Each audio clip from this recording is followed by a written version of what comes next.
नमस्कार, आप देख रहे हैं बेस तक। मैं हूं रजत देवगन। देखिए, जब आज बाजार शुरू होने जा रहा था तो कहीं ना कहीं डर था ट्रेडर्स को, इन्वेस्टर्स को, कि ये जो क्रिप्टो करेंसी पे सरकार का सर्कुलर आ गया है ओवरनाइट, जिसमें निजी क्रिप्टो करेंसीज को बैन करने की बात की गई है, कुछ चुनिंदा क्रिप्टो करेंसीज को छोड़कर। शीतकालीन सत्र में crypto currency and regulation bill लेकर आने जा रही है सरकार पार्लियामेंट में। तो ये कहीं ना कहीं डर पैदा कर रहा था, कहीं इसका असर ग्लोबली तो नहीं देखने को मिल जाएगा। बहुत बड़ा बाजार है क्रिप्टो करेंसीज का इंडियन मार्केट के लिए। मैं क्रिप्टो करेंसी की स्टोरी से इसलिए शुरुआत कर रहा हूं क्योंकि इसका असर हो सकता था, एक कैस्केडिंग असर इक्विटी मार्केट पर भी आता हुआ नजर आता, पर ऐसा हुआ नहीं। हाँ, डर जरूर हो गया था क्योंकि 25 से 30%, 35% के आसपास क्रिप्टो करेंसीज आईएनआर टर्म्स में टूटती चली जा रही थी। निचले स्रोत से कुछ संभल गई, लेकिन ओवरऑल सेंटीमेंट तो बिल्कुल ही डैमेज हो गया क्रिप्टो करेंसी बाजार में। पर भारतीय बाजार आज ठीक खुले। निफ्टी की जो ओपन है आज, वो 17,550 के लेवल पे हुआ। उसके बाद हमने तेजी पकड़ी और 17,600 के लेवल को हमने आज के सत्र में हासिल कर लिया, लेकिन वहां पर टिके नहीं। 1:15 आखिरकार बिकवाली आ ही गई, क्योंकि ये नवंबर सीरीज बहुत बेकार जा रही है। ऊपरी स्तरों पर कोई भी पुल बैक आता है तो ट्रेडर्स उसको यूज करते हैं बिकवाली करने के लिए। आज भी लगभग 88 अंकों की गिरावट निफ्टी पे क्लोजिंग बेसिस पे आई है। 17,415 ये आज के दिन का क्लोज है। अंतिम 3 घंटे बहुत बिकवाली बाजार में देखने को मिली। बैंक निफ्टी लगभग 170 अंक जरूर चढ़ा, लेकिन सेंसेक्स 323 अंकों की बिकवाली यहां पर देखने को मिली। एडवांस डिक्लाइंस, कंप्लीटली डिक्लाइंस के फेवर में 36 शेयर्स ऐसे निफ्टी के जो गिरकर बंद हुए और 13 शेयर्स में रही खरीदारी, एक नो चेंज। इसके अलावा गेनर्स ओएनजीसी, यहां पर तेजी पकड़ ली स्टॉक ने, 4% तेज हो गया। अदानी पोर्ट्स, कोल इंडिया और एनटीपीसी जैसे जो स्टॉक्स थे, यहां पर आज के सत्र में 1.25% से 4% के रिटर्न मिले और कोटक महिंद्रा बैंक भी 1% तेज होता हुआ नजर आया। जो गिरावट हुई उसमें था आइशर मोटर्स, यहां पर 3% के आसपास की गिरावट। टाटा कंज्यूमर और मारुति संभल नहीं पा रहे थे, ट्रेडर्स ने करीब मुनाफा वसूली, करीब 3% इनमें गिरावट थी। और ग्रासिम, इन्फोसिस, यहाँ पर भी 2.5% के आसपास के आज के सत्र में गिरावट देखने को मिली।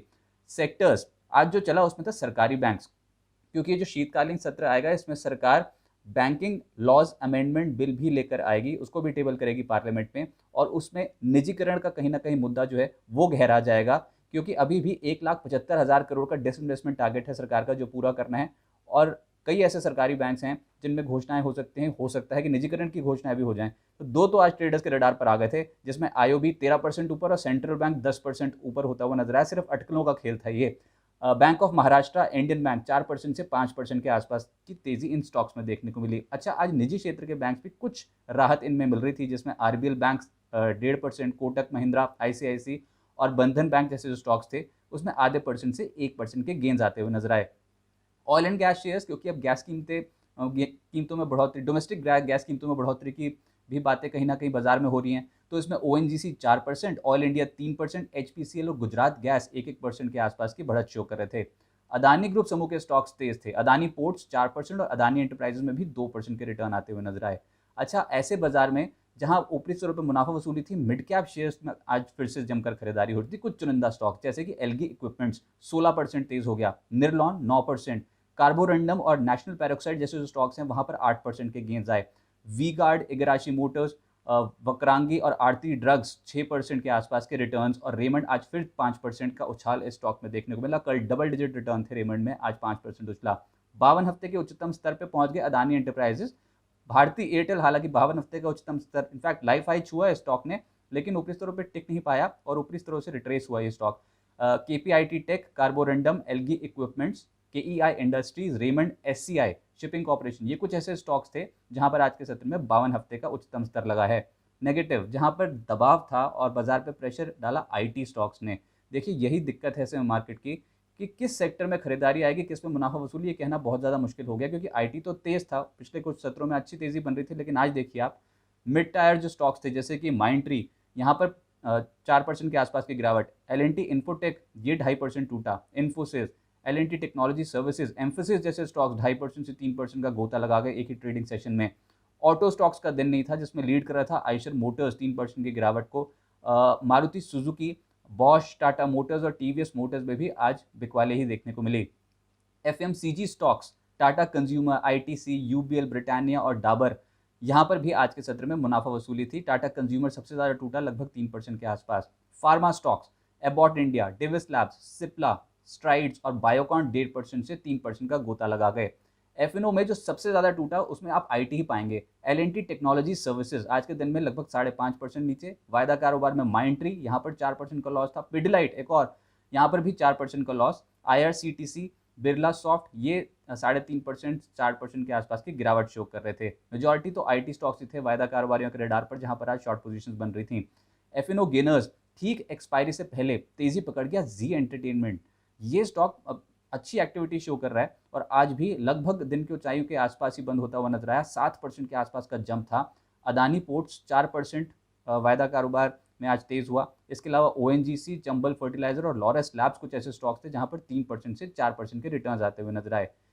मोस्ट एक्टिव स्टॉक्स यानी कि टर्नओवर के लिहाज से आज आप पेटीएम को पाएंगे। जी हाँ, राहत मिली है। पिछले कुछ दिनों में निचले स्तरों से जरूर संभला है। देखिए ऑलरेडी जो डैमेज होना था वो हो चुका, लेकिन पिछले 2 ट्रेडिंग सेशन निचले स्तरों से जमकर खरीदारी हुई है पेटीएम में। कितनी टिकाऊ होती है वक्त ही बताएगा, लेकिन आज के सत्र में पेटीएम में 3,606 करोड़ का कारोबार हुआ है। HDFC बैंक 2,300 करोड़ के आसपास का कारोबार, रिलायंस इंडस्ट्रीज में 1,844 करोड़ का कारोबार, ICICI बैंक में 1,767 करोड़ के आसपास का कारोबार हुआ। न्यू लिस्टिंग्स ही आज तेज थी, जिसमें अगर आप मेजॉरिटी जो पिछले कुछ दिनों से हम लगातार ट्रैक कर रहे हैं, लेटेंट व्यू 20% अपर सर्किट पे।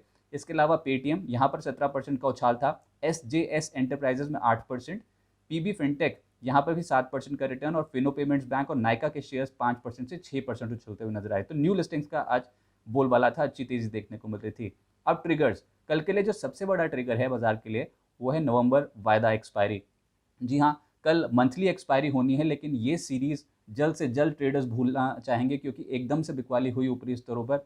18,200 का हाई बनाने के बाद ऊपरी स्तरों पर टिक नहीं पाए और वन वे ट्रैक पे टूटते चले गए। अब निचले स्तरों से कहीं ना कहीं सपोर्ट लेने की कोशिश करने पर सपोर्ट कहाँ मिलेगा कहना मुश्किल। 3% लुढ़का है निफ्टी इस वायदा सीरीज में, नवंबर सीरीज में। और बैंक निफ्टी का तो और भी खराब हाल था, क्योंकि 6% गिरावट बैंक निफ्टी पे देखने को मिली है पूरी ही सीरीज में।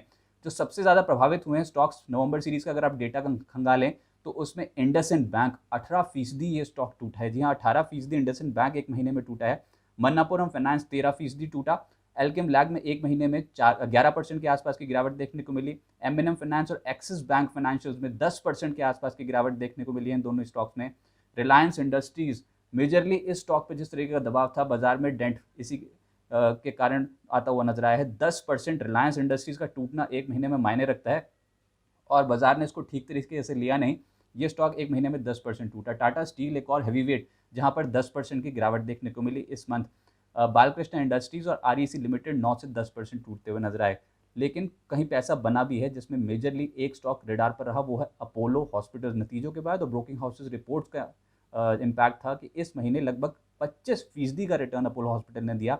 नवंबर सीरीज में अदानी एंटरप्राइजेज तेज हो गया 24%। ये एस्कॉर्ट्स और वेदांता 14% से 17% चढ़ते हुए नजर आए। और टॉरेंट पावर, जी और साथ साथ आइडिया 11 से 12% के आसपास के रिटर्न दे गए। गुजरात गैस, अदानी पोर्ट भी पीछे नहीं थे। 10% के आसपास की तेजी इन स्टॉक्स पे देखने को मिली। एक और मेजर इवेंट है जो आज ही है, US के Q3 GDP आंकड़े आने हैं, जिसका इम्पैक्ट होगा वर्ल्ड वाइड मार्केट्स पे भी। और आज किस तरीके से बिहेव करते हैं US मार्केट्स वो भी इम्पैक्ट करेंगे, क्योंकि हम एक्सपेक्ट कर रहे हैं 2.2% के फिगर वर्सेस 2% क्वार्टरली बेसिस पे, क्वार्टर ऑन क्वार्टर।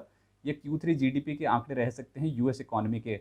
देखते हैं कि खराब आते हैं कि बेहतर, लेकिन इसका असर होगा। और हाँ, कल तो US मार्केट्स में ट्रेडिंग ही नहीं होगी, क्योंकि थैंक्स गिविंग डे के चलते US मार्केट्स बंद हैं। मेजरली इंडियन मार्केट्स पे एक्सपायरी ट्रैक करेंगे हम। और अगर रेंज समझे निफ्टी की, तो देखिए जो डैमेज होना था वो तो हो गया। अब कहीं ना कहीं आज शॉर्ट कवरिंग की उम्मीद थी, वो शॉर्ट कवरिंग आई लेकिन टिकाऊ नहीं हुई। ऊपरी स्तरों पर 17,600 रेजिस्टेंस बन गया और वहीं से आगे बिकवाली। तो ये लेवल तो इस समय क्रॉस होना बहुत ज़्यादा मुश्किल है कल के सत्र में। अगर हो गया तो तगड़े वॉल्यूम्स के साथ होगा, लेकिन अभी तो आप 17,530 यही एक बाधा का काम करेगा, ये आप समझ लें। 17,530 17,550 के आसपास रेजिस्टेंस निकलेगी कल के लिए मार्केट की।